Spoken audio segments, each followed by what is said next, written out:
चलो ये सारी बात कर ली थी अपन, ठीक। तो क्वेश्चन कराया था बेटा मैंने लास्ट लेक्चर में, हम लोग पीएच को समझ गए थे कि पीएच होता क्या है ना। उसकी दूसरी चीजें भी अपन बहुत सारी देख ली थी, pH, pOH, H positive concentration वगैरह वगैरह।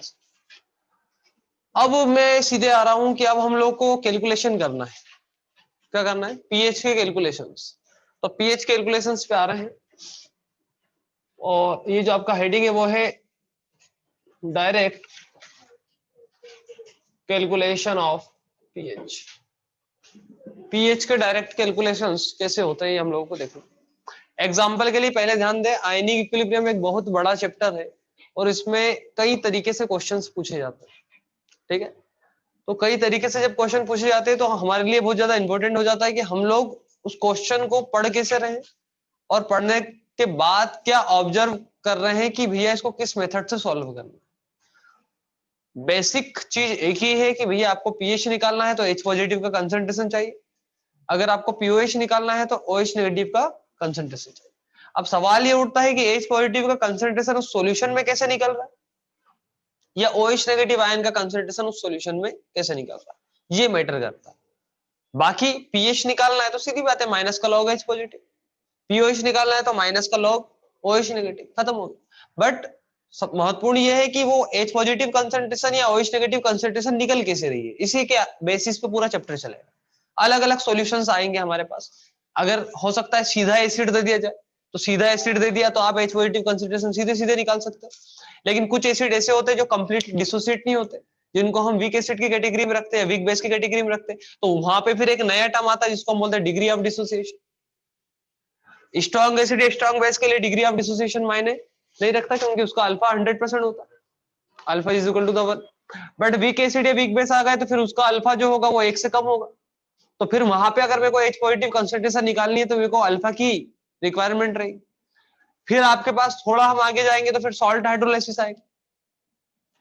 फिर दो चीजें हो जाएगी, हम केमिकल बॉन्डिंग का पार्ट चालू कर देंगे कि भैया अगर हमको सॉल्ट को हाइड्रोलाइसिस करना है तो पहले तो ये बताओ, अतुफा सामने देख लो बेटा, नहीं तो उठ के बाहर निकल जाओ। दूसरी चीज, मूड की ऐसी तैसी हो जाती है, पता है, पढ़ लिया करो ध्यान से, नहीं तो भगा दूंगा किसी दिन क्लास से, है ना। हम बात कर रहे थे क्या, हाइड्रोलाइसिस। सॉल्ट हाइड्रोलाइसिस की अगर मैं चर्चा करूं तो आपके पास दो तरीके के सॉल्ट आएंगे। तो केमिकल बॉन्डिंग का हम एक कॉन्सेप्ट सीखेंगे कि भैया कौन से सॉल्ट हाइड्रोलाइज होते हैं। सभी, हर कोई हाइड्रोलाइज नहीं होता। केमिकल बॉन्डिंग में हमने एक पार्ट पढ़ा था कि अगर आयनिक कंपोनेंट है तो फिर वो हाइड्रोलाइज नहीं होता, कोवेलेंट कंपोनेंट्स हाइड्रोलाइज होते हैं। कोवेलेंट कैरेक्टर बढ़ते जाएंगे तो हाइड्रोलाइसिस होते जाएगा, जिसमें ज्यादा कोवेलेंट कैरेक्टर वो ज्यादा हाइड्रोलाइज होगा, सब बताया था। तो वो वाला फिर कॉन्सेप्ट आ जाएगा। तो फिर हाइड्रोलाइज होता कौन है भैया, आयनिक कंपाउंडेंट है। अगर स्ट्रॉन्ग एसिड स्ट्रॉन्ग बेस से कोई सॉल्ट बना है तो वो आयनिक होता है, जनरली कंप्लीट आयनिक होता है। हालांकि सॉल्ट तो बहुत सारे आयनिक होते होंगे, लेकिन हाइड्रोलाइज जो होते हैं वो वही होते हैं जिसमें वीक कंपोनेंट होता है। अगर आयनिक कंपोनेंट बना हुआ है, मतलब स्ट्रॉन्ग एसिड या स्ट्रॉन्ग बेस से कोई सॉल्ट बना हुआ है, तो फिर वो हाइड्रोलाइज नहीं होता, ठीक है। तो फिर हम वहां कुछ ऐसे सॉल्ट देखेंगे जो हाइड्रोलाइज होते नहीं, जो हाइड्रोलाइज होते नहीं तो उनका सॉल्यूशन वैसे न्यूट्रल है ना।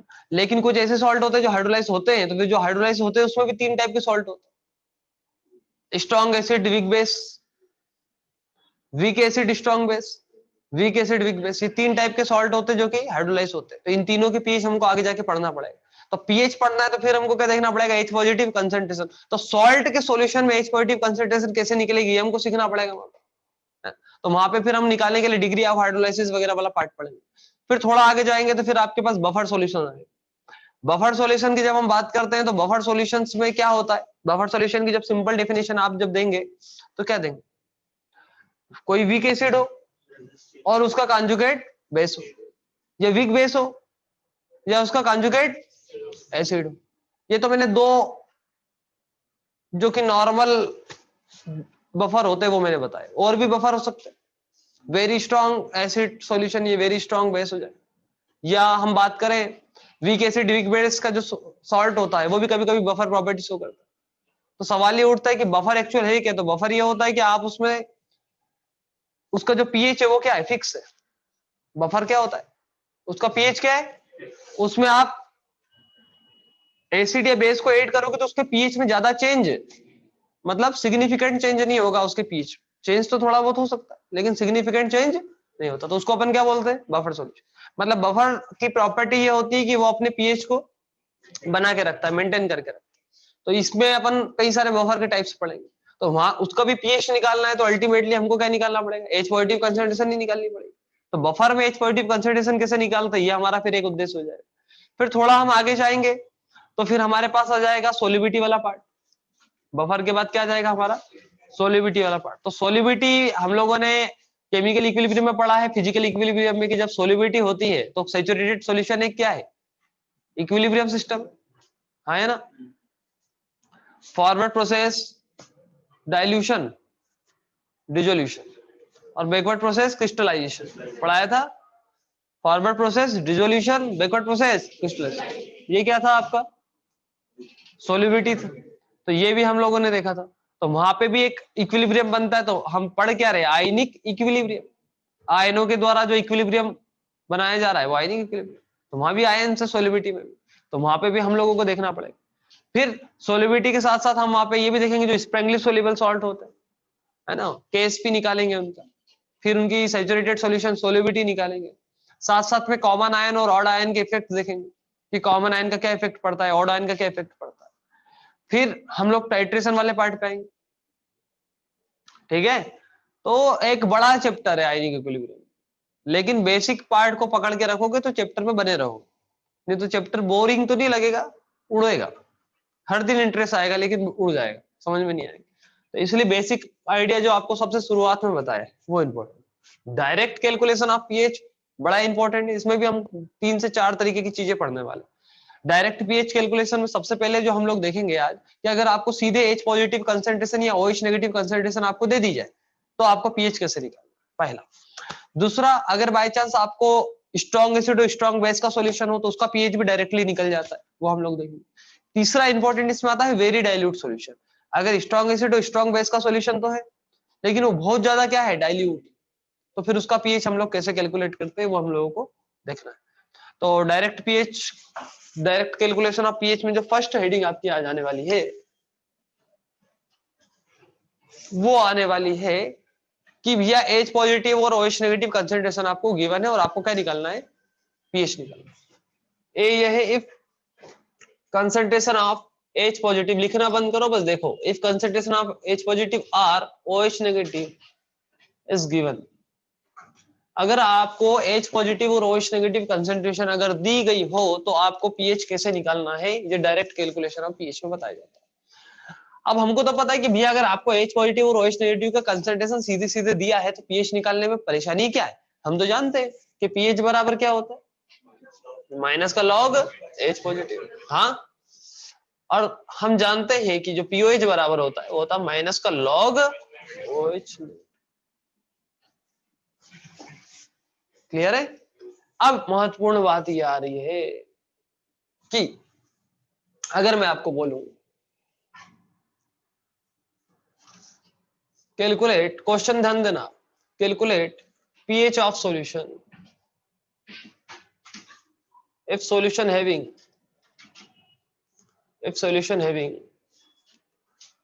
2 into 10 की पावर माइनस के 5 molar H positive ion concentration.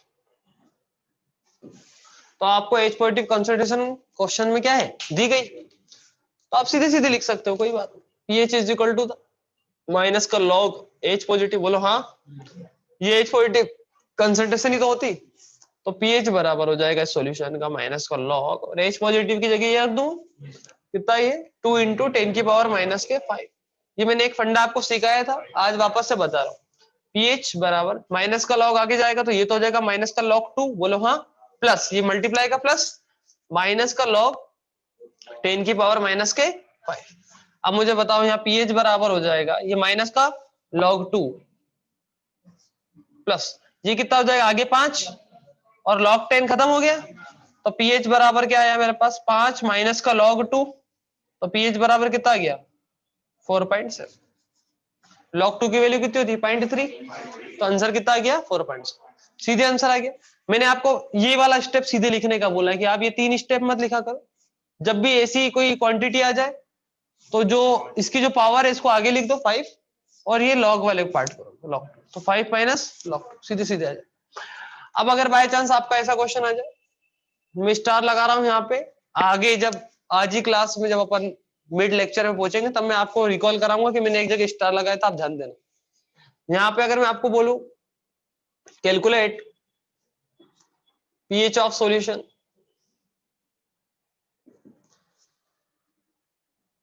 if solution having 10 की पावर माइनस के 8 molar H positive ion concentration, तो हमको कोई दिक्कत नहीं होनी चाहिए। pH बराबर होता है माइनस का लॉग H पॉजिटिव माइनस, बोलो हाँ, तो pH बराबर हो जाएगा माइनस का लॉग, और H पॉजिटिव की जगह रख दो 10 की पावर माइनस के 8, pH बराबर कितना हो जाएगा 8। समझ में आया? कोई प्रॉब्लम? तो ये सीधे सीधे आप निकाल सकते हो। इसमें जो एक कठिन क्वेश्चन जो बन सकता है, कठिन क्वेश्चन नहीं, कठिन आपका कैलकुलेशन है, क्योंकि आप लोग उसको समझते नहीं। वो क्या आएगा बताओ? Calculate concentration of H positive in solution if pH of solution is 8.4। अब आपको pH दे दिया किसका, सॉल्यूशन का, और आपसे पूछ लिया H पॉजिटिव कंसंट्रेशन, तो जिसको एंटीलॉग निकालते नहीं आता उससे नहीं बनेगा, वो तो अपन बता चुके हैं। तो आपको कुछ नहीं करना है। देखो आप pH बराबर क्या होता है भैया, माइनस का लॉग H पॉजिटिव, बोलो हाँ, होता है ना। तो बताओ H पॉजिटिव बराबर क्या हो जाएगा 10 की पावर माइनस के pH। सिखा रखा है ना एंटीलॉग, लॉग हटाते हैं तो 10 की पावर पे चला जाता है, 10 की पावर क्या हो गया pH। तो हमको H पॉजिटिव कंसंट्रेशन चाहिए, तो 10 की पावर माइनस का कितना हो जाएगा 8 पॉइंट। अब इसको अपने को सॉल्व करना है, तो बिल्कुल डरने की वाली बात अपने है नहीं। H पॉजिटिव बराबर इसको क्या लिख सकता हूँ 10 की पावर माइनस के 8 मल्टीप्लाई बाय 10 की पावर माइनस के 0.4। एक मेथड आपको समझाई थी, अगर आप याद करें तो क्या बताई थी, इसको मैं ऊपर ले रहा हूँ, H positive is equal to the 10 की पावर माइनस के 8 मल्टीप्लाई बाय 10 की पावर माइनस के 0.4, बड़े वाले में और पॉइंट वाले में प्लस में। तो H पॉजिटिव कंसंट्रेशन हो जाएगा 10 की पावर माइनस के 9 मल्टीप्लाई बाय 10 की पावर पॉइंट का 6, 10 की पावर 0.6 किसका लॉग था 4 का था, तो H पॉजिटिव बराबर हो जाएगा मेरे पास 4 इंटू 10 की पावर माइनस के 9। ये आंसर आ गया। आया समझ? तो बहुत सिंपल है, कठिन आपको ये लगेगा क्योंकि अगर आपको एंटीलॉग निकालते नहीं आता, तो इसके लिए कुछ कर नहीं सकता कोई भी टीचर, आपको ही पढ़ना पड़ेगा। समझा तो दिया कैसे निकालता। बाकी के जो पीएच है ये बहुत सिंपल है, ये तो आप सीधे सीधे निकाल सकते हो। एच पॉजिटिव कंसंट्रेशन में दिक्कत आती है। हाँ सुनो, एक चीज और आपसे ये पूछ सकता है उसमें में calculate concentration of H positive, और इसी क्वेश्चन में बोलता कंसंट्रेशन ऑफ OH, तो कंसंट्रेशन ऑफ OH नेगेटिव का आप दो तरीके से निकाल सकते हो, मैं आपको बता देता हूँ। पहला जो तरीका है वो बताता हूँ, फिर आपको दूसरा तरीका बताता हूँ। मेरे पास स्पेस है तो बता ही दूंगा मैं। तो पहला तरीका पहले हम लोग बात करें। पहला तरीका जो है, पहला तरीका दोस्त ये है कि हम लोगों को पीएच तो पता था, तो हम पीओएच निकाल लें। तो पीओएच बराबर होता है 14 माइनस पीएच। वैसे पीएच प्लस पीओएच बराबर पीकेडब्ल्यू होता है, बोलो हाँ या ना। हमको कहीं भी टेम्परेचर मेंशन नहीं किया गया है, तो पीकेडब्ल्यू बराबर 14 होगा, हाँ या ना, क्योंकि रूम टेम्परेचर को हम लेके चलते, कल भी बताया था। तो पीओएच बराबर कितना हो जाएगा 5.6। अरे 8.4 को घटा ही तो है, कितना आ गया 5.6। अब मुझे बताओ, हम जानते हैं पीओएच बराबर क्या होता है माइनस का लॉग OH नेगेटिव, तो OH नेगेटिव बराबर हो जाएगा 10 की पावर माइनस के पीओएच हो जाएगा। तो फिर इधर कर देता हूं 10 की पावर माइनस के कितना हो जाएगा 5.6, तो इसको लिख सकता हूं 10 की पावर माइनस के 5 मल्टीप्लाई बाय 10 की पावर माइनस के 0.6 प्लस 1 माइनस 1 कर दूं, ये -1 ये +1, ये +1 करा है ना दोस्त। चलो तो ये कितना हो गया 10 की पावर माइनस के 6 और 10 की पावर 0.4 किसका होता है 0.39 2.5 का बताया था कि नहीं बताया, 0.39 2.5 का होता था, तो ये हो जाएगा 2.54 के आसपास ले लो। 2.54 मल्टीप्लाई बाय 10 की पावर माइनस के 6 आया। एक तरीका ये। दूसरा तरीका ये है H positive ion concentration multiply by OH negative ion concentration equal होती है KW के। हाँ या ना। और KW रूम टेम्परेचर पे 10 की पावर माइनस के 14 होता है। H पॉजिटिव आयन कंसंट्रेशन आप निकाल चुके थे 4 इंटू 10 की पावर माइनस के, तो OH आयन कंसंट्रेशन यहाँ से आ जाएगी। तो OH आयन कंसंट्रेशन यहाँ से जब आएगी तो मैं दूसरा पेन से कर देता हूँ। 10 की पावर माइनस के 4 में 4 का डिवाइड करो तो 10 की पावर माइनस के 4 में 10 की पावर माइनस के 9 गया तो कितना बच जाएगा 10 की पावर माइनस के 5। बोलो हाँ। पर मेरी इच्छा मैंने 10 की पावर माइनस के 6 कर दिया और आगे लिख दिया 10। बोलो हाँ या ना। 10/4 करोगे तो कितना आएगा 2.5। आंसर वही आएगा 2.5 इंटू 10 की पावर माइनस के 6। ये देख लो आ रहा है क्या समझ में। तो ये दोनों तरीके हैं OH नेगेटिव आयन कंसंट्रेशन को निकालने। क्लियर है। आप POH निकाल के भी कर सकते हो और अगर आपने H पॉजिटिव आयन कंसंट्रेशन निकाल रखा है तो अगली बार एंटी लॉग नहीं ले, इससे बचने के लिए आप सीधे सीधे कर सकते। क्लियर है हाँ या ना। चलो नोट करो।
अब अपन सेकंड पार्ट पे चलते हैं, जो इसी से रिलेटेड जो दूसरे प्रॉब्लम्स आती है वो अपन बात करते हैं।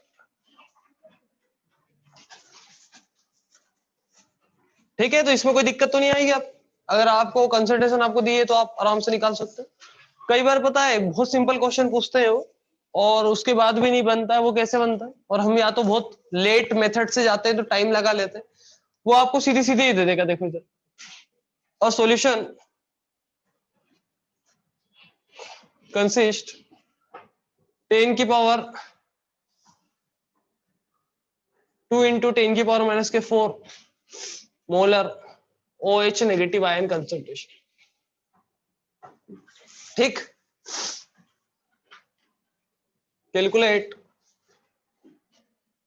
Concentration of H positive ion.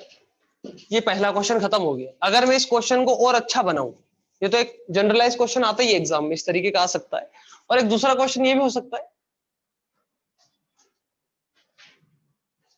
Nature of solution, कि अगर बाय चांस सॉल्यूशन इतना OH नेगेटिव आयन कंसिस्ट कर रहा है तो उसका सॉल्यूशन का नेचर क्या होगा। ये दो तरीके के क्वेश्चंस इसमें पूछे जाते हैं। ध्यान देना सभी लोग, है ना। अब पहला वाला जो क्वेश्चन है उसके लिए मैं इतना लेट क्यों जाऊं। हम जानते हैं कि जब KW बराबर, यहाँ सॉल्यूशन वो तो दिया नहीं टेम्परेचर, नहीं दिया तो कितना मानूंगा 25 डिग्री। दिया है तो कोई बात ही नहीं, उसके हिसाब से चलूंगा।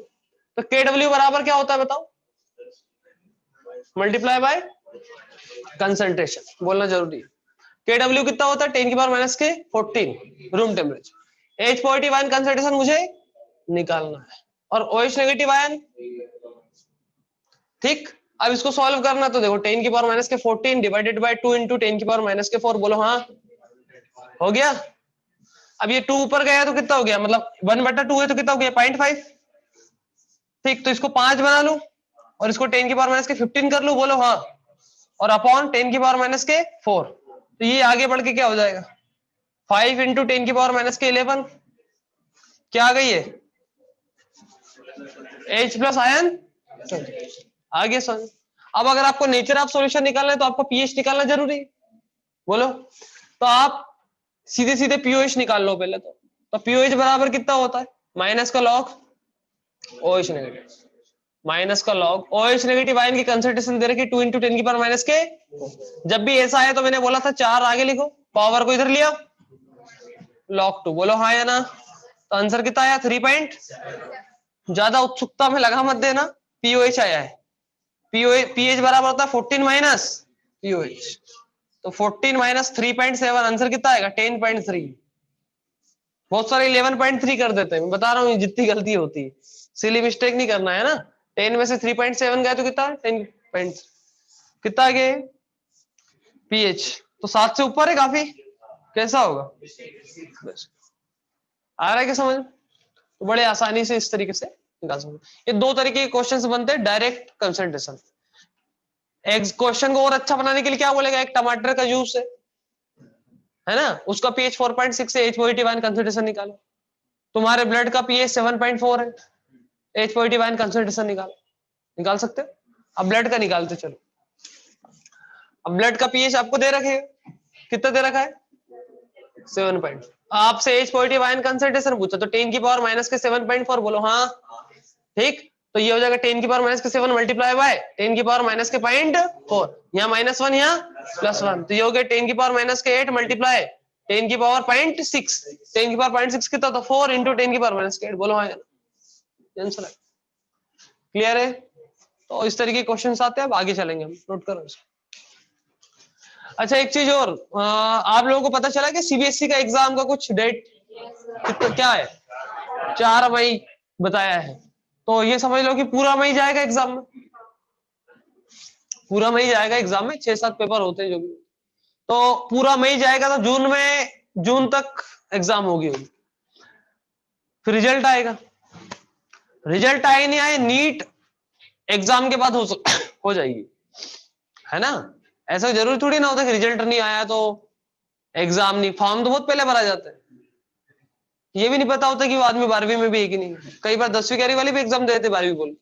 हाँ, तो आजकल आधार कार्ड कर दिया तो पता चल जाता है, बाकी कुछ भी नहीं होता। तो पहले बहुत सारे बच्चे ऐसे ही करते थे, 11th में होते थे और नीट देते थे कि अनुभव लेंगे। ऐसे ही ले लो 1-2 साल। तो बता रहा हूं मैं, तो समझने वाली बात क्या है, अभी लिखना बंद करो, पहले सुनो। मैं एक बात बता रहा हूं कि एग्जाम जून के पहले तो होने वाली, जून की भी उधर जा रही है। जो समीकरण बता रहे हैं कि भैया 4 मई से तो हायर सेकेंडरी स्टार्ट हो रही, तो हायर सेकेंडरी और नीट साथ साथ तो हो नहीं सकती कभी। क्या मई में हायर सेकेंडरी है तो उसके बीच में नीट रखवा दो? ये तो कॉमन सेंस है ना, कि भाई नीट के ऐसे थोड़ी ना आज बायो का पेपर दिया कल नीट देंगे, ऐसा तो पॉसिबल नहीं है, तो वो तो होना नहीं है। तो पूरा मई का महीना आपका एग्जाम है नहीं। आप ये मान के चलो कि 15 जून के भी उधर 15 जून या जुलाई में एग्जाम है, ठीक है। तो क्या हमको भी हमारी स्ट्रेटजी चेंज करनी चाहिए? बिल्कुल करनी चाहिए, बिल्कुल करनी चाहिए। उसका कारण क्या है, ध्यान से सुनो। अब वो बच्चे जो बहुत फटाफट पढ़ करने के मूड में थे, 2020 खेल रहे थे, तो वो प्रैक्टिस 2020 करी, आगे टेस्ट मैच आ रहा है समझ में। कुछ लोगों ने क्या करा था कि सितंबर के बाद आए, अक्टूबर नवंबर, बोले हम तो सिर्फ प्रैक्टिस करेंगे, हम सिर्फ प्रैक्टिस करेंगे, हमारा तो पूरा पढ़ा हुआ है, और 3-4 महीने बाद तो एग्जाम है। अब 4 महीने बाद तो एग्जाम है नहीं, 6 महीने तो अब से बच रहे, देखा जाए तो लंबा समय है। अगर जल्दी जल्दी करोगे तो कॉन्सेप्ट वीक रह जाएंगे, आखिरी में फिर दिक्कत आएगी, है ना। तो अब एक एक चैप्टर को बड़ा बड़ा टाइम दो। इस मामले में हम ज्यादा मेच्योरिटी दिखा दी है, मतलब, है ना। मैंने एक भी चैप्टर में शॉर्ट नहीं पढ़ाया, है ना। जो पुराने बच्चे वो जानते हैं, मैंने पिछले साल से ज्यादा ही पढ़ाया, लास्ट ईयर से भी ज्यादा पढ़ाया। आप केमिकल बॉन्डिंग के नोट्स लास्ट ईयर के देख ले, इस साल के देख ले, डबल है। तो मैंने ये नहीं देखा कि कम समय है ज्यादा समय है, जो एक्चुअल पढ़ाना चाहिए था उससे ज्यादा ही पढ़ाया मैंने। ऐसा भी नहीं कि ऑनलाइन है तो थोड़ा ही पढ़ा दो, वाला नहीं था अपना। तो मैं ये बता रहा हूँ कि अब थोड़ा सा स्ट्रेटजी अपने को चेंज करना चाहिए पढ़ने की। अब जो टॉपिक आपके बच रहे हैं ना, छोटे छोटे टॉपिक जो भी चल रहा है, इस पे ज्यादा ध्यान दो, ज्यादा जल्दीबाजी के मूड में मत रहो। अपनी डेप्थ बढ़ाओ सब्जेक्ट में, ना कि जल्दी जल्दी ऊपर ऊपर पढ़ के निकलो। फील मत लो कि चैप्टर खत्म हो गया, वाकई चैप्टर को कंप्लीट करो। समझ में आ रहा है ना। क्योंकि मैं आपको बताता हूं कि दिखने के 30 से 40 चैप्टर होते हैं, एक्चुअल में चैप्टर 15 या 20 है। अभी मैं आपको केमिकल अपनी केमिस्ट्री की बात करता हूं आपको। हाइड्रोजन, एस ब्लॉक, है ना, जो जो लिखते, hydrogen, S block, metallurgy, surface chemistry, polymer, everyday life, biomolecule, environmental chemistry, ये 8 चैप्टर हो गए ना, काउंट कर रहा हूँ। सॉलिड स्टेट, है ना, रिडक्स तो हो गया बेटा।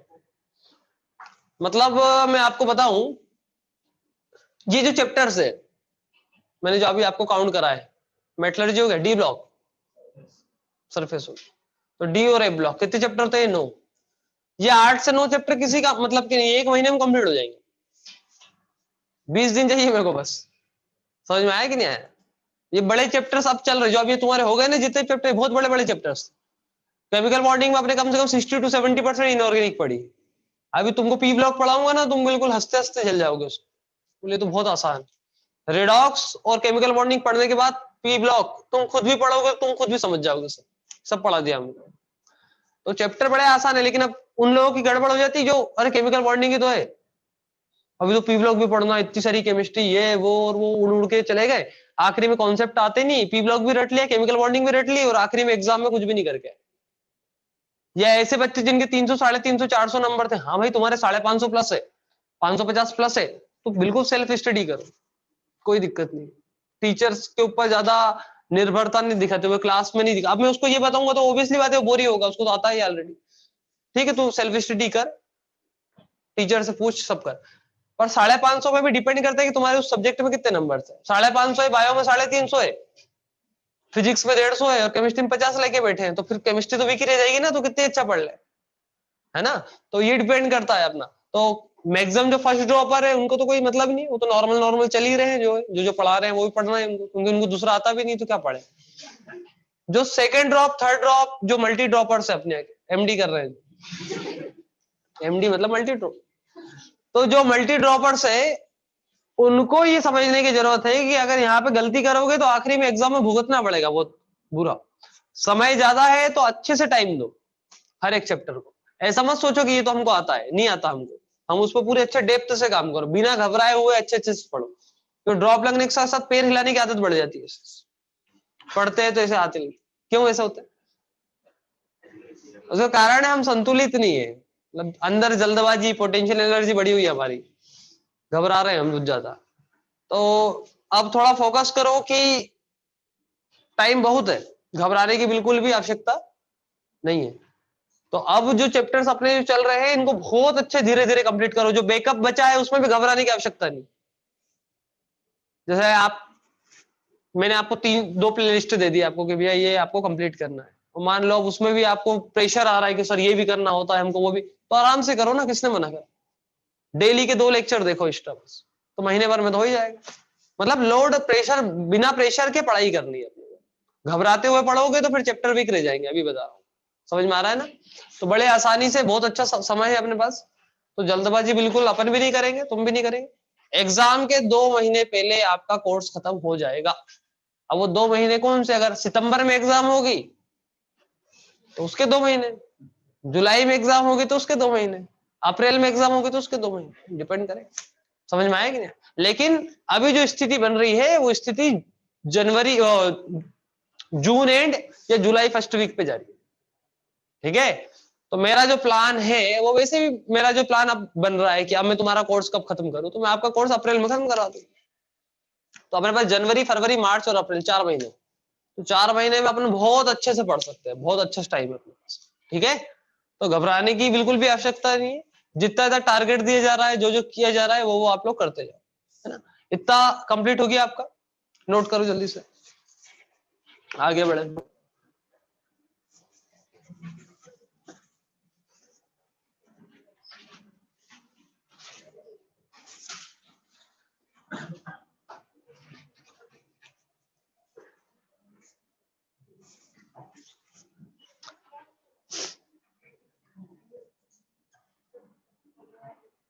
नेक्स्ट लिखो अब, मिटाए अब, कैलकुलेशन ही तो मन से कर लेना, क्वेश्चन लिख लो बस, उसमें क्या उतारना है। वो 10 की पॉइंट नीचे लिख रहे हैं, वो भी देख देख के लिखते हो। 10 की बार पॉइंट 6 को 4 ही लिखा है। चलो आगे बढ़ते हैं। नेक्स्ट लिखो, pH of strong acid and strong base solution. pH of strong acid and strong base solution. pH of strong acid and strong base solution. अब स्ट्रॉन्ग एसिड और स्ट्रॉन्ग बेस का जो सॉल्यूशन होता है, इसमें सबसे महत्वपूर्ण ये होता है कि भैया इसमें भी अपने को काम क्या करना है। सीधी बात है, पीएच अगर मेरे को निकालना है तो मेरे को तो इससे मतलब है बस, हाँ है ना? और अगर पीओएच निकालना है तो माइनस का लॉग ओएच नेगेटिव आयन कर, तो मेरे को तो आप ये लाके दे दो, बाकी आप कोई सा भी सॉल्यूशन हो, मुझे क्या मतलब। ठीक है? तो ये सबसे सरल पार्ट है पीएच निकालने का, जिसमें आप एच पॉजिटिव और ओएच नेगेटिव को बहुत आसानी से निकाल सकते हो। तो pH of strong acid strong base solution की अगर मैं बात करूं तो मैं आपको बोल देता हूं, स्ट्रॉन्ग एसिड और स्ट्रॉन्ग बेस से मतलब क्या है। पहली बात तो ये, इनका अल्फा जो है वो कितने परसेंट है, 100%। मतलब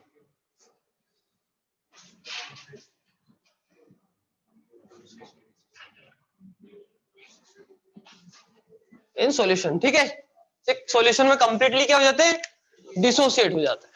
अब ध्यान से सुनो एक और चीज, इसमें एक चीज और आती है कि भाई स्ट्रॉन्ग एसिड स्ट्रॉन्ग बेस को हम पहचानेंगे कैसे।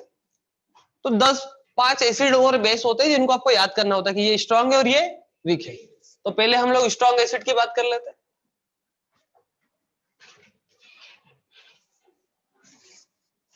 जैसे आपके जीवन में जो आएंगे वो बता देता हूं। वैसे तो क्या है कि इनफाइनाइट टाइप के एसिड और बेस हो सकते हैं, लेकिन जो आपके काम के वो आपको ध्यान रखना है। HClO4, H2SO4, HNO3, HCl, HBr, HI, HF नहीं, वो वीक में आता है।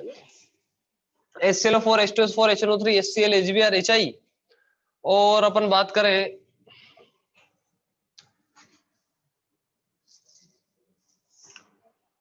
स्ट्रॉन्ग बेस की, तो स्ट्रॉन्ग बेस में आ जाएंगे आपके स्ट्रॉन्ग बेस में आपके आते हैं एल्कली सारे, NaOH, LiOH, KOH, RbOH, caesium hydroxide, ठीक है। फिर इसके बाद आता बेरियम हाइड्रोक्साइड, स्ट्रॉन्सम हाइड्रोक्साइड, याद रखना। तो ये आपके स्ट्रॉन्ग एसिड्स, ठीक। आगे बढ़ते हैं, एक लिस्ट आपको बता दूंगा स्ट्रॉन्ग बेस की, एक सीरीज होती है हकलो आई खबर सुनाई, वो ट्रिक भी मेरे पास दे दूंगा, बट अभी अपन इस पे फोकस करते हैं कि pH of strong base solution को कैलकुलेट कैसे करना है। तो मैंने यहाँ पे कुछ स्ट्रॉन्ग एसिड्स लिखे और यहाँ पे क्या लिखे मैंने, स्ट्रॉन्ग बेस। अब अगर मैं आपको बताऊं, क्वेश्चन में आता है कैलकुलेट, क्वेश्चन कैसे बनते हैं अपन ये भी ध्यान दें।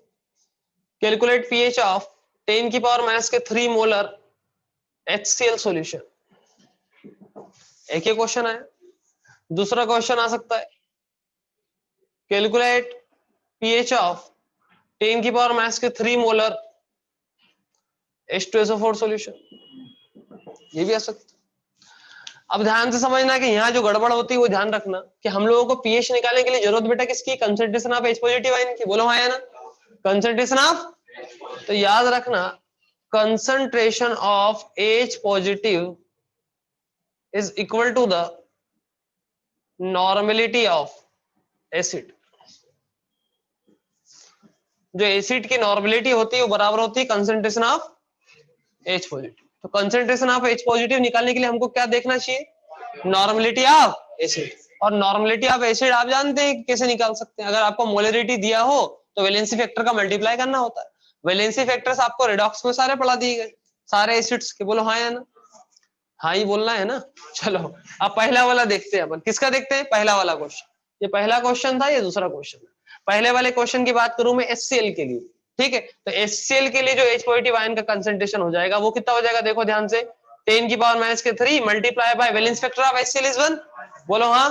तो आंसर कितना है, 10 की पावर माइनस के 3। तो पीएच बराबर हो जाएगा माइनस का लॉग H पॉजिटिव आयन, बोलो हाँ है ना। तो पीएच बराबर हो जाएगा माइनस का लॉग 10 की पावर माइनस के 3, तो पीएच बराबर हो जाएगा 3, बोलो हाँ है ना। सीधे कैलकुलेट हो गया। दूसरे वाला क्वेश्चन अगर मैं देखूं, ये वाला जो क्वेश्चन है, तो इसमें जो concentration of H positive ion आएगा वो आ जाएगा 10 की पावर माइनस के 3 मल्टीप्लाई बाय 2, क्योंकि H2SO4 के लिए वैलेंस फैक्टर कितना होता है, 2।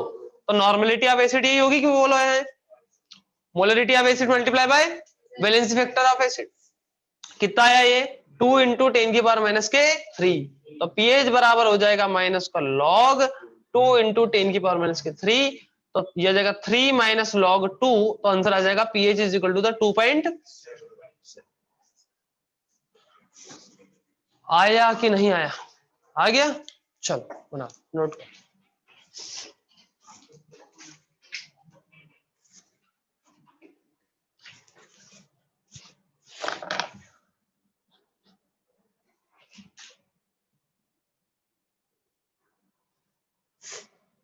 और वैसे मैं आपको समझा दूं कि ये स्ट्रॉन्ग एसिड और स्ट्रॉन्ग बेस जो मैंने कैटेगरीज बनाई है, कभी न्यूमेरिकल प्रॉब्लम में आपको दिक्कत नहीं आती, क्योंकि जब स्ट्रॉन्ग एसिड स्ट्रॉन्ग बेस का क्वेश्चन होता है तो अल्फा दिया ही नहीं होता। अभी जब आप वीक एसिड वीक बेस पढ़ लोगे तो आप समझ जाओगे, तो घबराओ मत।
ये फोकस करोगे तो कभी गलत नहीं करोगे। Concentration of H positive is equal to the normality of, ठीक है।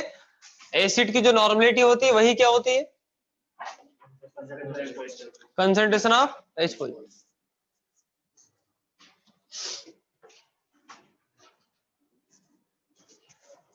हो गया।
हाथ काली करने पड़ते हैं।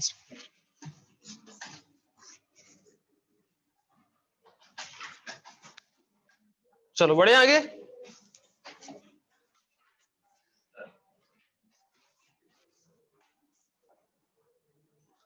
चलो देखो इधर ध्यान से, आपको ऐसा आ जाए, एक और क्वेश्चन नॉर्मल बता रहा हूं। कैलकुलेट pH ऑफ 10 की पावर माइनस के 2 इंटू 10 की पावर माइनस के 2 मोलर H2SO4। ठीक, तो क्या करोगे सीधे सीधे, concentration of H positive is equal to the normality of H2SO4। बोलो हाँ या ना। इस सॉल्यूशन के लिए यही करेंगे। तो कंसंट्रेशन ऑफ H पॉजिटिव मेरे को निकालनी है, नॉर्मेलिटी निकालने के लिए 2 इंटू 10 की पावर माइनस के 4 2 हो गया मोलरिटी, वैलेंस फैक्टर 2 आया, तो 4 इंटू 10 की पावर माइनस के 2 हो गया कंसंट्रेशन ऑफ H पॉजिटिव। बोलो हाँ। तो फिर माइनस का लॉग H पॉजिटिव बराबर क्या हो जाएगा, pH। तो pH बराबर हो जाएगा माइनस का लॉग 4 इंटू 10 की पावर माइनस के 2। ये हो जाएगा 2 माइनस लॉग 4, ये हो जाएगा 2 माइनस 0.6, आंसर हो जाएगा 1. क्लियर है। चलो अब अगला पार्ट आ रहा है आपका वेरी डाइल्यूट सॉल्यूशन, तीसरा। लिखो मत, सामने देखो। अभी तक मैंने आपको दो चीजें बता दी, दो केस बता दी।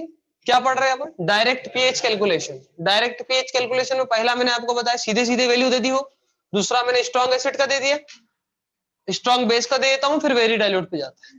तो अगर आप देखें, कैलकुलेट एक क्वेश्चन और, पीएच ऑफ 2 इंटू 10 की पावर माइनस के 2 मोलर बेरियम हाइड्रोक्साइड सॉल्यूशन। तो कुछ नहीं करना है इसमें भी, concentration of OH negative ion जो होती है ना, वो नॉर्मेलिटी ऑफ बेस होती है, नॉर्मेलिटी ऑफ, और बेस के आगे बेटा वहां सब जगह स्ट्रॉन्ग लगा लेना है ना, वैसे लगाने की जरूरत नहीं क्योंकि हम पढ़ यही रहे, है ना। चलो, तो concentration of OH negative ion जिसको हम इस तरीके से रिप्रेजेंट करेंगे, वो आ जाएगा 2 इंटू 10 की पावर माइनस के 2 मल्टीप्लाई बाय 2। बोलो हाँ, क्योंकि बेरियम हाइड्रोक्साइड की वैलेंसी वेक्टर कितना है, 2, तो कितना हो जाएगा ये 4 इंटू 10 की पावर माइनस के 2। तो पीओएच बराबर हो जाएगा आपका माइनस का लॉग OH नेगेटिव आयन। तो पीओएच बराबर कितना आ जाएगा, माइनस का लॉग 4 इंटू 10 की पावर माइनस के 2, तो ये आ जाएगा आपका 1.7। ये क्या आया, और पीएच कितना हो जाएगा 14 माइनस 1.7, तो आंसर कितना आ जाएगा 12.3। आ रहा है समझ में, क्लियर है। तो इसमें आप पीओएच भी निकाल सकते हो, पीओएच भी निकाल सकते हो, वो डिपेंड करेगा। क्या हुआ, 1.4 आएगा ये ना, ठीक है, 12.6 हो जाएगा। तो आपको अगर पीओएच पूछे तो पीओएच बता दो, पीएच पूछे तो जैसा वो पूछे वैसा बता देना। क्लियर है। चलो इसके बाद अपन थर्ड वाला पार्ट पढ़ेंगे, वेरी डाइल्यूट सॉल्यूशन। इतना नोट कर लीजिए आप जल्दी से। और एक अगर NaOH वगैरह का आ जाए जिसका वैलेंस फैक्टर 1 होता है तो आप सीधे सीधे निकाल सकते हैं। जैसे आपको आ जाए कैलकुलेट पीएच ऑफ 10 की पावर माइनस के 3 मोलर NaOH, तो आपको क्या करना है, concentration of OH negative ion बराबर 10 की पावर माइनस के 3 मल्टीप्लाई बाय 1। ठीक, तो concentration of OH negative ion कितनी रहेगी, तो POH बराबर हो जाएगा 3 और पीएच बराबर हो जाएगा क्या।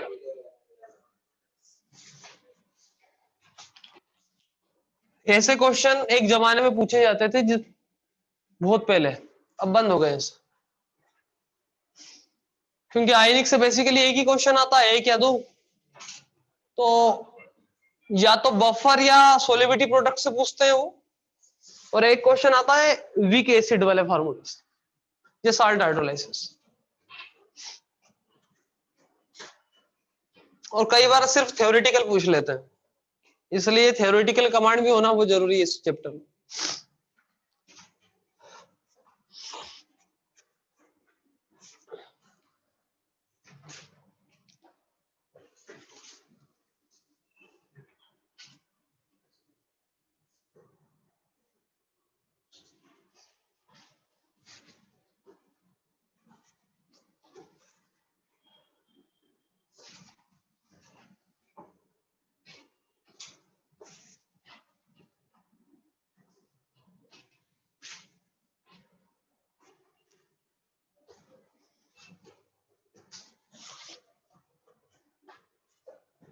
हो गया कि बढ़े आगे,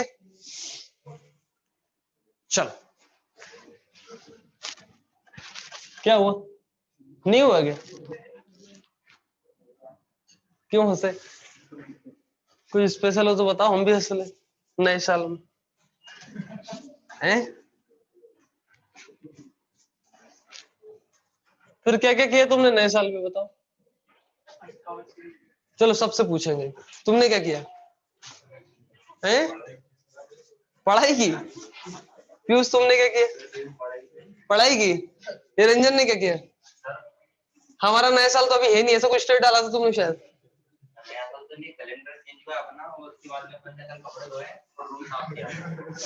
कैलेंडर क्यों बोला, नया साल चेंज नहीं हुआ क्या, अच्छा ये भी। इधर पीछे तुमने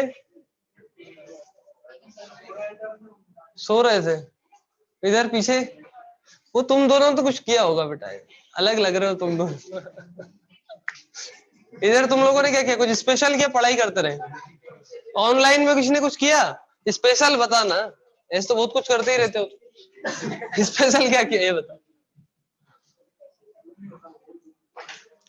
चलो तो नेक्स्ट पढ़ते हैं अपन, चलो आ जाओ इधर, pH of very dilute solution, ध्यान दें आप सभी लोग,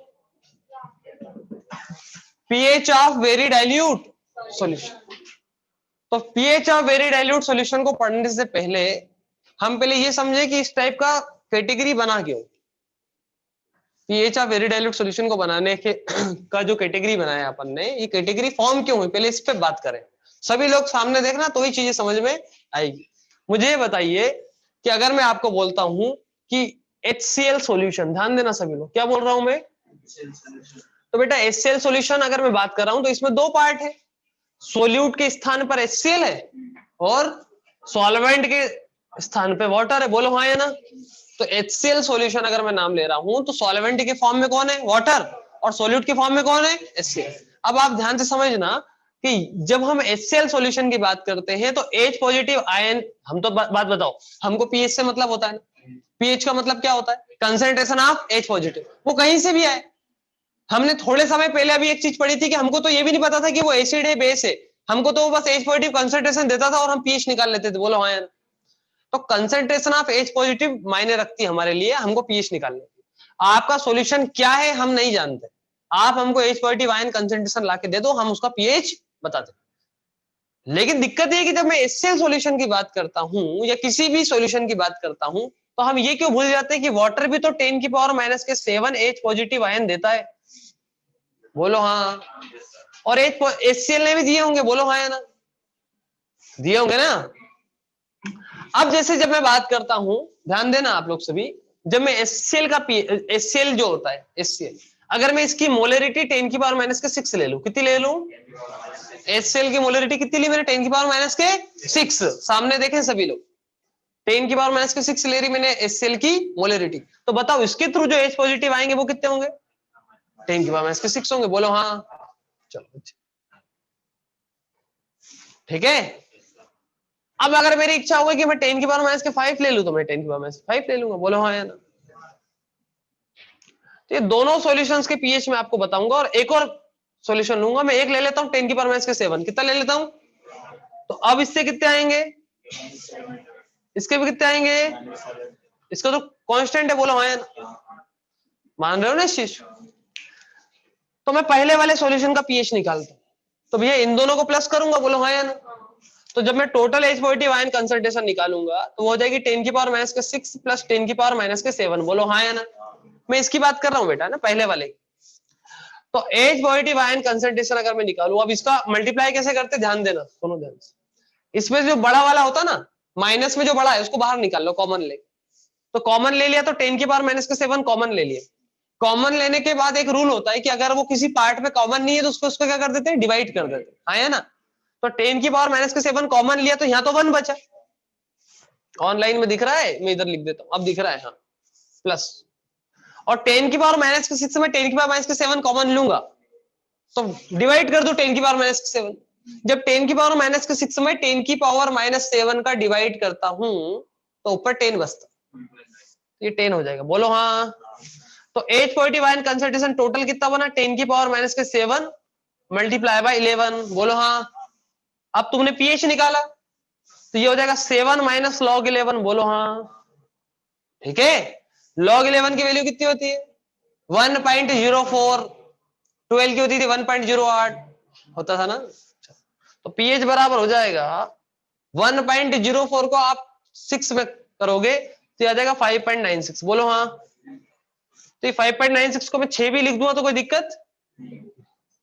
क्लियर है? बोलो हाँ या ना। अपन ऐसा लिख देते हैं एग्जैक्टली पीएच एक्चुअली ये है। ठीक। अब अगर मैं 10 की पावर माइनस के 5 वाला निकाल के बताता हूं, अब इधर आ जाओ। 10 की पावर माइनस के 5 प्लस 10 की पावर माइनस के 7, बोलो ये टोटल हो गई कि नहीं हो गई? हो गई ना। अभी बस देखते जाओ, अपने मन से ऑब्जर्वेशन मत लगाओ, तो मैं लगवा दूंगा। 10 की पावर माइनस के 5 कहां से आया था? HCl। 10 की पावर माइनस के 7 कहां से आया? H2। अब बताओ ये कितना बचा? 10 की पावर माइनस के 7 कॉमन निकाल दिया, यहाँ बच गया 100 प्लस 1, 101। क्या है? 10 की पावर माइनस के 7 मल्टीप्लाई बाय 101। अब आप जब पीएच निकालोगे तो इसको थोड़ा सॉल्व कर लो यार। तो ये हो जाएगा आपका 1.01 मल्टीप्लाई बाय 10 की पावर माइनस के 5। बोलो हाँ। तो पीएच लगभग लगभग 5 ही आना है। 0.01 का क्या लॉग लेना है ना। तो कितना, एक का कितना होता है? 0।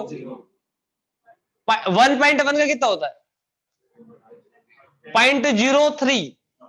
पॉइंट, ठीक है। और 0.01 का 0.003 तो उसको निग्लेजेबल मान लिया। कितना लिख दिया मैंने? 5। लेकिन अब मैं तीसरे वाले को बता रहा हूं। अगर बाय चांस 10 की पावर माइनस के 7 है आपका, कितना है?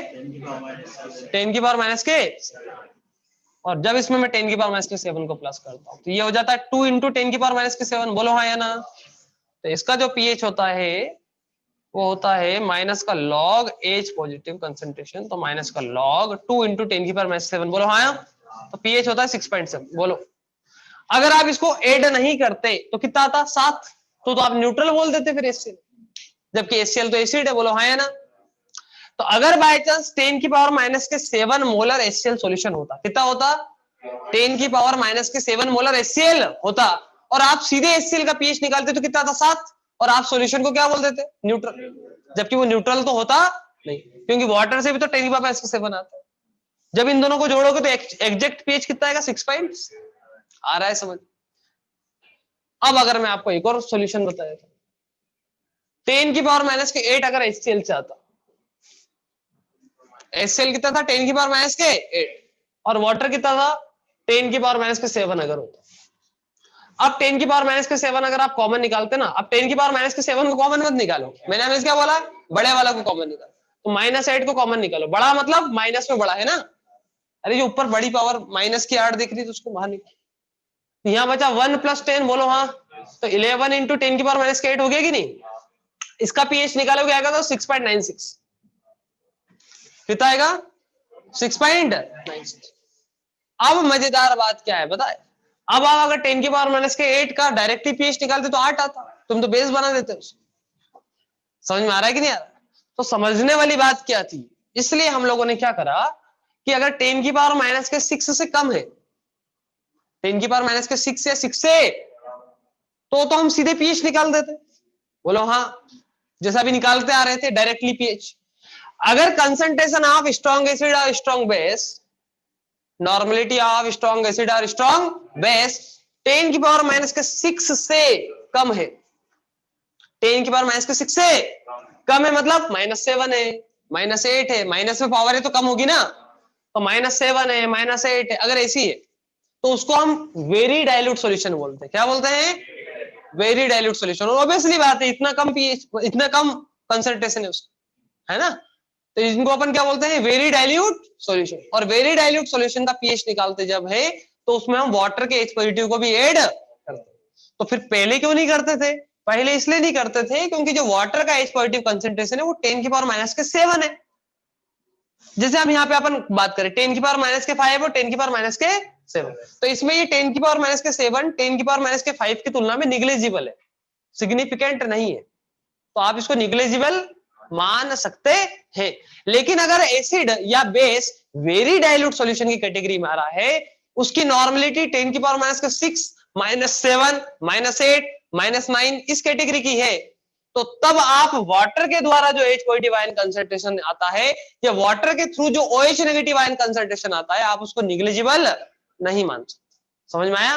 और जब आप उसको निग्लिजिबल नहीं मान सकते तो फिर आप उसको लेना पड़ेगा, इसलिए हम उसको एक अलग ही कैटेगरी में बना के रखते हैं। मैं इसका तुक्का भी बताऊंगा आपको कि तुक्का कैसे लगाएंगे आपको। ये सब काय के लिए था? समझाने के लिए था। चलो आगे बढ़ते हैं। तो वेरी डाइल्यूट सॉल्यूशन होता क्या, पहले तो हम इसको समझेंगे।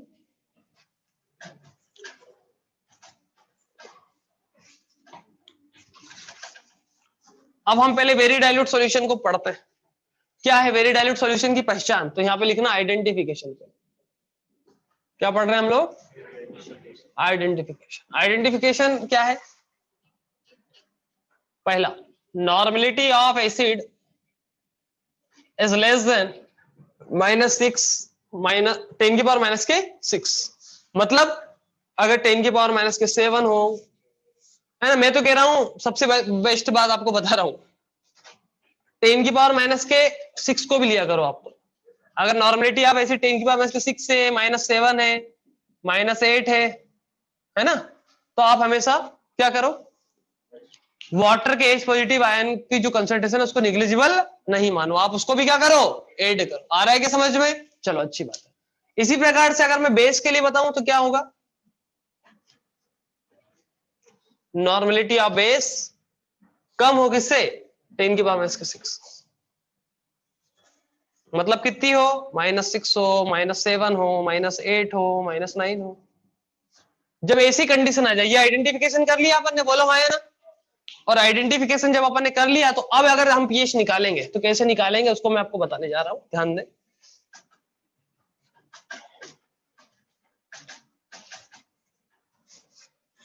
जैसे एग्जांपल के लिए देखो इधर, तो इसमें हम लोग total H positive ion concentration निकालेंगे। क्या निकालेंगे?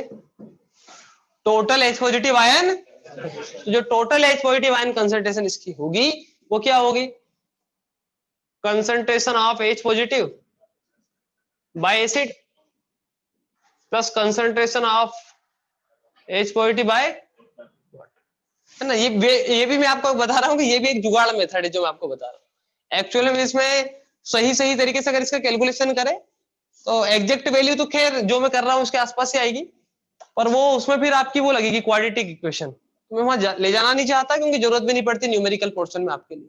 बड़े लेवल पे जब हम पढ़ते हैं पीएचडी वगैरह अगर आप करोगे या एमएससी वगैरह कर रहे हो आप, तो फिर वहां पे उसको क्वाड्रेटिक इक्वेशन से इसको सॉल्व किया जाता है, ठीक है। तो वो आपके काम का भी नहीं, न्यूमेरिकल पोर्शन के लिए ये काफी है।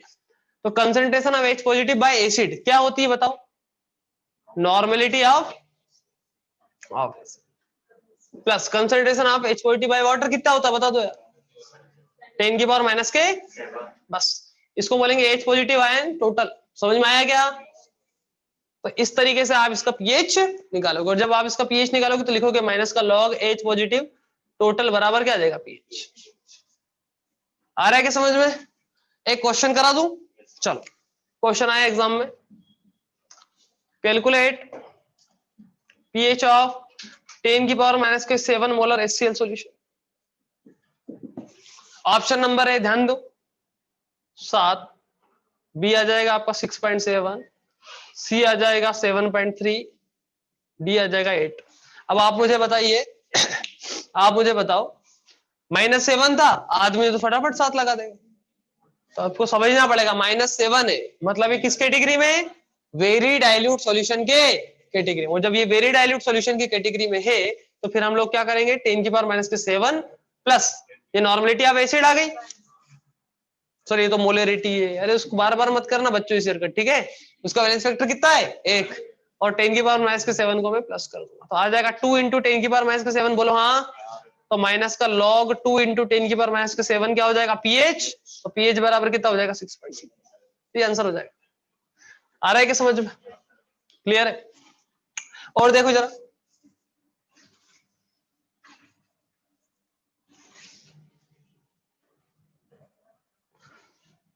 कैलकुलेट पीएच ऑफ 10 की पावर माइनस के 7 मोलर NaOH सॉल्यूशन। अब देखो ये बेस था तो ये भी क्या है? 10 की पावर माइनस के 7 है, तो ये भी किस कैटेगरी में आ रहा है? -6 से कम है मतलब वेरी डाइल्यूट है। तो यहाँ पे अपन OH नेगेटिव आयन क्या निकालेंगे? टोटल क्या निकालेंगे? ये बराबर होगा 10 की पावर माइनस के 7 मल्टीप्लाई बाय 1, इसकी मोलरिटी नॉर्मलिटी कितनी आएगी बोलो? Molarity into valence factor plus, और वाटर से जो आएंगे वो भी कितने आएंगे? ये आ जाएगा 2 इंटू 10 की पावर माइनस 7। बोलो हाँ। तो पीओएच बराबर आ जाएगा 6.7। बोलो हाँ। बोलो रे। तो पीएच बराबर हो जाएगा कितना? 7.3। समझ में आया? 7.3 मतलब बेसिक। आ रहा है कि नहीं आ रहा समझ में? आ रहा है पक्का? एक क्वेश्चन और दूं आपको, पीएच ऑफ 10 की पावर माइनस के 9 मोलर HCl सॉल्यूशन। चलो एक छोटा सा और क्वेश्चन इधर ही देखो, लिखो मत पहले यार, इधर ध्यान दो। कैलकुलेट पीएच ऑफ 10 की पावर माइनस के 6 मोलर HCl सॉल्यूशन। ये एग्जाम का ही क्वेश्चन है, मैं आपको बता रहा हूँ। Option number A 6, option number B 5.96, option number C 6.3, option number D 6.96। क्या आ जाएगा? बी। 10 की पावर माइनस के 6 है ना, इसमें प्लस कर दूंगा कितना? 10 की पावर माइनस के, तो ये आ जाएगा 10 की पावर माइनस के 7 कॉमन, तो यहाँ बचेगा 11। बोलो। तो ये जब आप पीएच निकालोगे तो आ जाएगा 7 माइनस लॉग 11। बोलो। तो 5.96 कितना बचेगा? 5.96 आंसर। यही वाले क्वेश्चन में अगर ऑप्शन ये होते A 6, option number B 7, option number C 8, option number 9, option number D 9, तो आप आंसर क्या लगा देते? क्लियर है? तो ये कैलकुलेशंस ऑब्जर्वेशन भी डिपेंड करता है, ऑप्शन को भी पढ़ना आपको आना चाहिए। समझ में आ रहा है? नोट कर लो। अच्छा आप लोगों को दिख नहीं रहा है ना, ये कोई बात नहीं। ये मेरे नीचे ऑप्शन लिखे बेटा 4, ए ऑप्शन पे लिखा 6, बी ऑप्शन पे लिखा है, ऑनलाइन वाले सब ध्यान दो, ए ऑप्शन पे 6, बी ऑप्शन पे 7, सी ऑप्शन पे 8 और डी ऑप्शन पे 9। तो फिर आंसर क्या हो जाएगा? 6।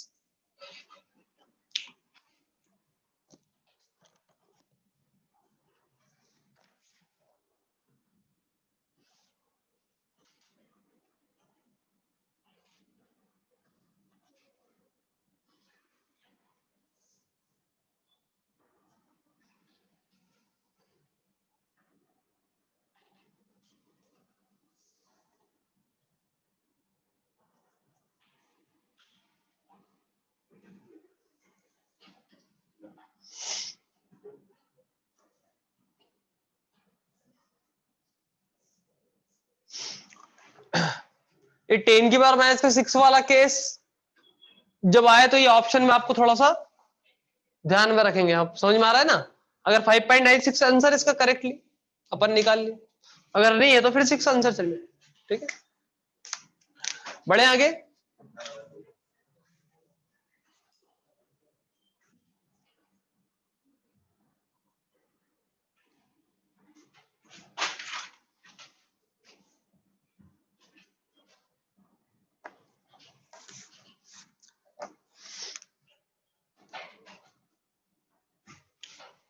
इसी प्रकार से अगर बेस के लिए लिखता तो क्या लिखता?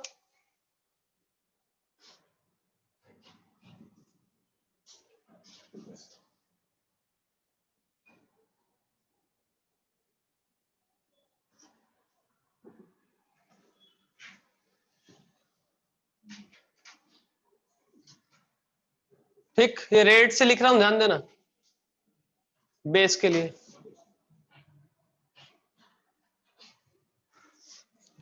ये अलग से लिखना है ना, जगह नहीं तो लिख रहा हूं, रेड वाला पार्ट अलग से लिखना, जितना भी रेड से लिखा है। क्लियर है? चलो, आज के लिए इतने ही रखेंगे अपन, कल फिर पढ़ेंगे वीक एसिड और वीक बेस वाला सॉल्यूशन। कल मतलब